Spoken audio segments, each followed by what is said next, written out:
ಎಲ್ಲರಿಗೂ ನಮಸ್ತೆ. ನಾನು ನಿಮ್ಮ ಯುವಿನ್ ಮಾತಾಡ್ತಿರೋದು. ಎಂದಿನಂತೆ ಬಿಗ್ ಬಾಸ್ ಅಪ್ಡೇಟ್ ಕೊಡೋಕ್ಕೆ ಬಂದಿದ್ದೀನಿ. ಈಗ ಆಲ್ರೆಡಿ ಫಿನಾಲೆ ನಡೀತಾ ಇದೆ.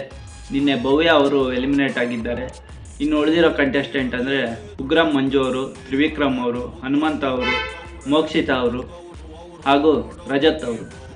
ಈ ಇಷ್ಟು ಜನದಲ್ಲಿ ಒಬ್ಬರು ಎಲಿಮಿನೇಟ್ ಆಗೋ ಕಂಟೆಸ್ಟೆಂಟ್ ಹೆಸರು ನಾನು ಈಗ ತಗೋತೀನಿ. ನೆಕ್ಸ್ಟ್ ಎಲಿಮಿನೇಟ್ ಆಗ್ತಾ ಇರೋ ಕಂಟೆಸ್ಟೆಂಟು ಉಗ್ರಂ ಮಂಜು ಅವರು. ಹೌದು, ಉಗ್ರಂ ಮಂಜು ಅವರು ಎಲಿಮಿನೇಟ್ ಆಗ್ತಾ ಇದ್ದಾರೆ. ಇಲ್ಲಿಗೆ ಅವರ ಬಿಗ್ ಬಾಸ್ ಆಟ ಮುಗೀತಿದೆ. ಫಿನಾಲೆ ವೀಕ್ ತನಕನೂ ಬಂದರು, ಚೆನ್ನಾಗಿ ಆಡ್ಕೊಂಡು ಬಂದರು. ಸೊ ಲಾಸ್ಟ್ ಮೂಮೆಂಟಲ್ಲಿ ಎಲಿಮಿನೇಟ್ ಆಗಿದ್ದಾರೆ. ಹೀಗೆ ಅಪ್ಕಮಿಂಗ್ ಬಿಗ್ ಬಾಸ್ ಅಪ್ಡೇಟ್ಗಾಗಿ ನಮ್ಮ ಚಾನಲ್ನ ತಪ್ಪದೆ ಸಬ್ಸ್ಕ್ರೈಬ್ ಮಾಡಿ, ಬೆಲ್ ಬಟನ್ ಕ್ಲಿಕ್ ಮಾಡಿ. ನಿಮಗೆ ತಕ್ಷಣ ನೋಟಿಫಿಕೇಷನ್ ಬರುತ್ತೆ. ಎಲ್ಲರಿಗೂ ಧನ್ಯವಾದಗಳು.